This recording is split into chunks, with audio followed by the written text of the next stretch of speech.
नमस्कार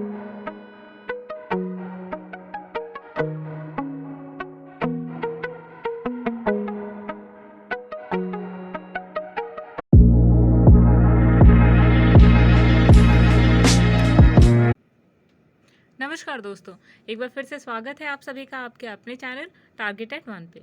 मैं हूं अमृता और आज हम बात करने वाले हैं करंट अफेयर क्वेश्चन जो आपके सुपर टेट एग्जाम्स के लिए बहुत ही ज़्यादा इंपॉर्टेंट है।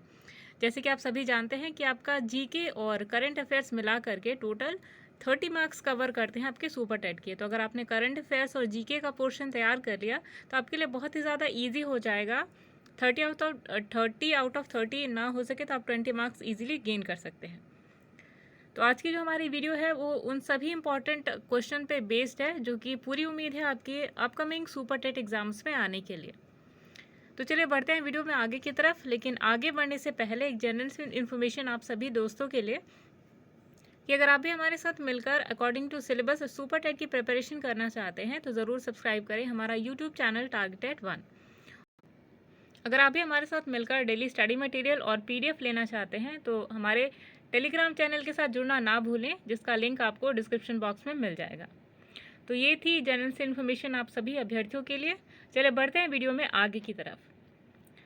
दोस्तों, यहाँ पे जितने भी प्रश्न लेकर आए हैं वो बिल्कुल लेटेस्ट हैं, यानी कि अगर आप 2021 में एग्ज़ाम्स देने जाते हैं तो ये वो लेटेस्ट करंट अफेयर्स हैं जो क्वेश्चन बहुत ही ज़्यादा इंपॉर्टेंट है आपके एग्ज़ाम्स में लेकर के। जैसे कि आप सभी को पता होगा कि 2019 में जो क्वेश्चंस पूछे गए थे वो उनमें जनरली थे ऑडिटर कंट्रोलर जनरल, ठीक है, और उसके बाद जो लेटेस्ट क्वेश्चन थे वो ऑस्कर के ऊपर थे या फिर नोबेल प्राइजेस के ऊपर थे, ठीक है। तो उन्हीं का कलेक्शन हम आज की वीडियो में लेकर आए हैं। तो चलिए देखते हैं पहला प्रश्न क्या है। पहला प्रश्न है, हाल ही में जारी ग्लोबल हंगर इंडेक्स में भारत का स्थान क्या है।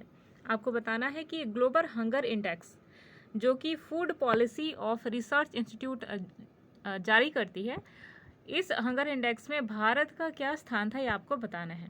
ऑप्शन नंबर 1 है 101, ऑप्शन नंबर 2 है 102, ऑप्शन नंबर 3 है 94 और ऑप्शन नंबर 4 है 48।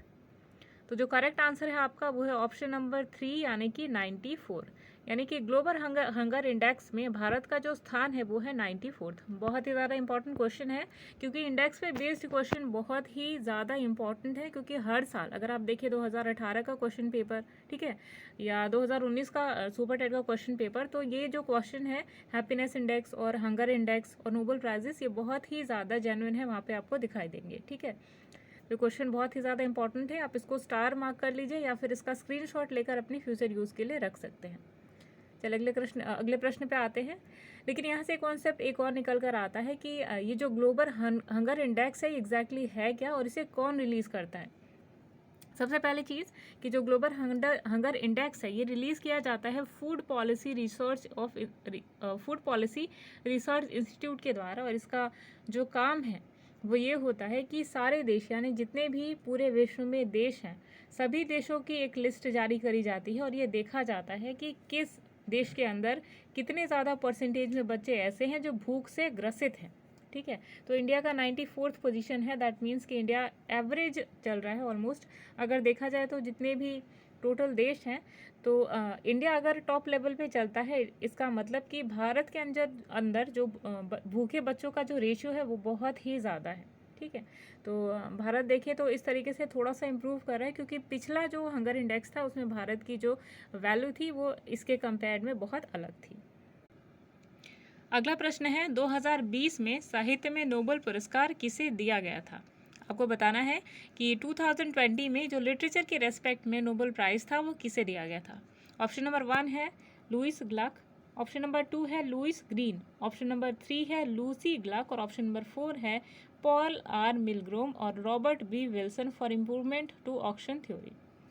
तो दोस्तों यहाँ पे जो करेक्ट आंसर है आपका, ये जो ऑप्शन नंबर 4 आप देख रहे हैं, इस टाइप के ऑप्शंस आप अपने एग्जाम्स में भी देख सकते हैं, और ये जो ऑप्शंस हैं ये आप सभी को थोड़ा सा डाइवर्ट करने के लिए दिए जाते हैं।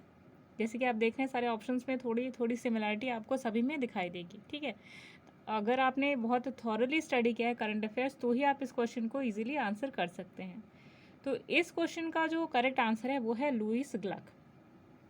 लुईस ग्लक को 2020 का साहित्य यानी कि लिटरेचर के रेस्पेक्ट में नोबेल प्राइज़ मिला है, अच्छा, क्वेश्चन यहाँ से भी आ सकता है कि उन्हें नोबेल प्राइज़ मिला क्यों है, ठीक है, क्योंकि बहुत ही अद्वितीय रोल जो होता है, अद्वितीय भूमिका जो होती है साहित्य के क्षेत्र में जिसने दी होती है, उन्हीं को ये प्राइज़ दिया जाता है, क्योंकि काफ़ी प्रेस्टिजियस पुरस्कार है।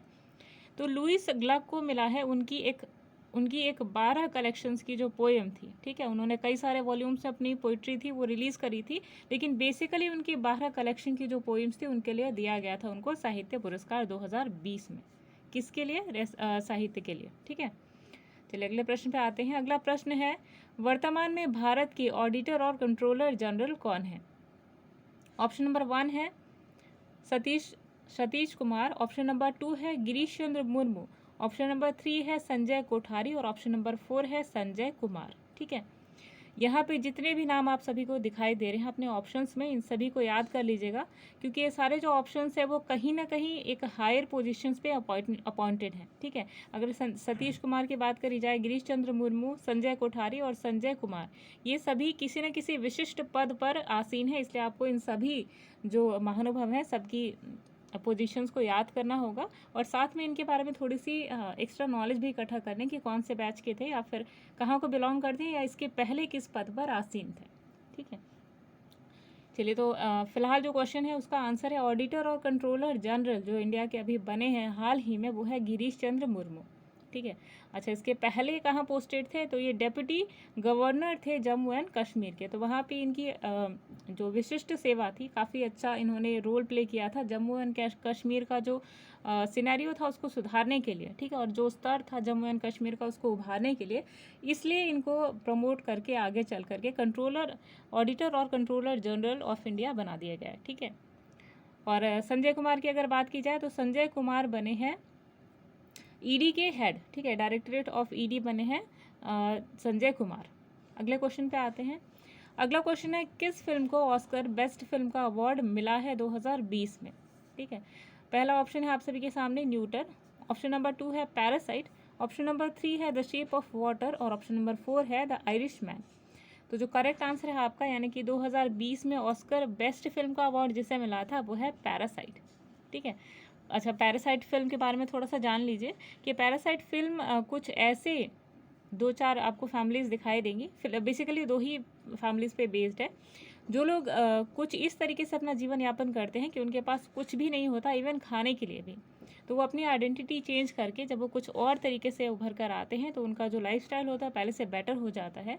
और इस टाइप की कंडीशन बेसिकली ये शो करने के लिए है कि इंसान अपना स्तर खुद आगे चल करके बेटर बना सकता है, ठीक है।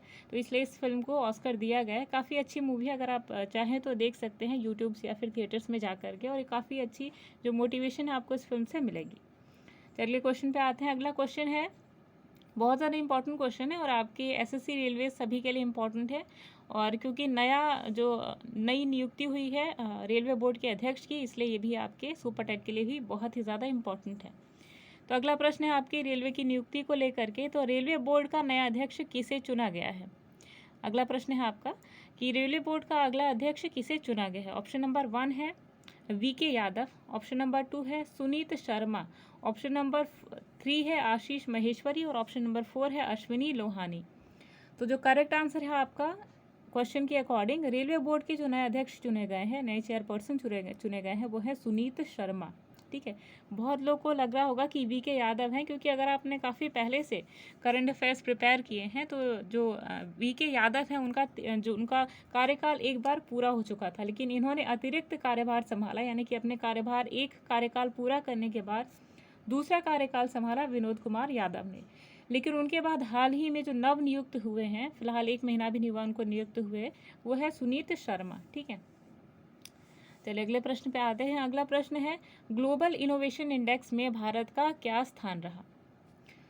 ग्लोबल इनोवेशन इंडेक्स में जो भारत का स्थान है ये आपको बताना है। ऑप्शन नंबर 1 है 45th और ऑप्शन नंबर 2 है 48th, ऑप्शन नंबर 3 है 108th और ऑप्शन नंबर 4 है 121th। तो जो करेक्ट आंसर है आपका, यानी कि ग्लोबल इनोवेशन इंडेक्स में भारत का जो स्थान रहा है वो है 48th, ठीक है। अच्छा, ग्लोबल इनोवेशन इंडेक्स है क्या? ये जो ये जो इंडेक्स है वो ये शो करता है, वो ये रीडिंग्स लेता है कि कौन सी कंट्री के अंदर कितनी ज़्यादा इनोवेशंस हुई थी, ठीक है, या एरिया को लेकर के या टेक्नोलॉजी को लेकर के किसी भी बेसिस पर जो इनोवेशंस हुई, इसके बेसिस पे ये जो संस्था है वो इंडेक्स बनाती है। और इंडेक्स में जो भारत का स्थान था वो 48 था, यानी कि भारत ने इस साल बहुत ही ज़्यादा इनोवेटिव काम किए टेक्नोलॉजी के क्षेत्र में या फिर साहित्य के क्षेत्र में या फिर अलग अलग क्षेत्र में, ठीक है, यानी कि भारत की जो डेवलपमेंट थी वो पिछले स्तर से बहुत ज़्यादा बढ़ी है। चलिए अगले प्रश्न पे आते हैं। अगला प्रश्न है, नवंबर 2020 में अटॉर्नी जनरल हाल ही में किसे नियुक्त किया गया? बहुत ज़्यादा इंपॉर्टेंट क्वेश्चन है और आई होप कि इस तरह के क्वेश्चन आपके सुपर टेट में डेफिनेटली आएंगे, तो आप यहाँ पे एक एस्ट्रिक मार्क लगा लें, ठीक है, क्योंकि इस टाइप के क्वेश्चन आपने अपने सुपर टेट के एग्जाम्स में देखे होंगे। और ये इसलिए भी इम्पॉर्टेंट है क्योंकि ये जो नियुक्ति है ये नई बिल्कुल हुई है, ठीक है, नवंबर में। तो नवंबर 2020 में अटॉर्नी जनरल जिसे नियुक्ति किया गया था, चलिए पहले ऑप्शन देख लेते हैं। ऑप्शन नंबर 1 है गिरीश चंद्र मुर्मू, ऑप्शन नंबर 2 है के वेणुगोपाल, और ऑप्शन नंबर 3 है सत्यजीत रे, और ऑप्शन नंबर 4 है संजय कुमार। तो जो करेक्ट आंसर है आपका, यानी कि जो अटॉर्नी जनरल बने हैं इंडिया के हाल ही में नवंबर 2020 में, वो है के वेणुगोपाल, ठीक है। बहुत इंपॉर्टेंट क्वेश्चन है और इसे आप नोट कर सकते हैं। अगले प्रश्न पे आते हैं। 2020 नोबेल प्राइज़ शांति के लिए किसे दिया गया था? ये भी बहुत ज़्यादा इंपॉर्टेंट क्वेश्चन है क्योंकि इसी टाइप के क्वेश्चंस की पूरी उम्मीद है आपके सुपर टेट में आने की, और इस टाइप के क्वेश्चन आपने अपने प्रीवियस ईयर एग्जाम्स में भी देखे थे, यानी कि 2019 में। तो 2020 में जो नोबेल प्राइज़ थे वो किसे दिया गया था आपको बताना है। ऑप्शन नंबर 1 है World Food Programme, option number 2 है रॉबर्ट ब्राइट, ऑप्शन नंबर 4 है आइवरी सैम्यूल, और ऑप्शन नंबर 4 है जेनिफर डोडना। तो जो करेक्ट आंसर है आपका, यानी कि 2020 में नोबेल प्राइज़ शांति के लिए यानी कि पीस के लिए जिसे दिया गया था, जिस संस्था को बेसिकली दिया गया था, वो है वर्ल्ड फूड प्रोग्राम।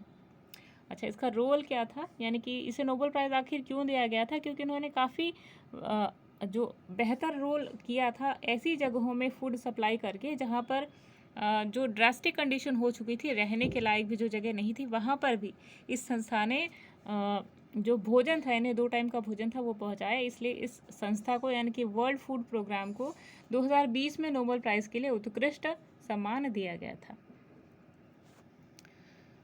अच्छा, यहाँ पर एक और टर्म है, एक और नाम है जो इसे भी आपको याद रखना है, जो है जेनिफर डोडना। जेनिफर डोडना इसलिए इम्पोर्टेंट है क्योंकि इन्हें अपनी उत्कृष्ट सेवा के लिए, जेनिफर डोडना को केमिस्ट्री के लिए नोबेल प्राइज़ मिला था 2020 में। तो ये भी नाम आपके लिए बेहद ही ज़रूरी है। चलिए अगला क्वेश्चन है, हाल ही में नई स्कूल बैग पॉलिसी 2020 किसके द्वारा लागू की गई थी?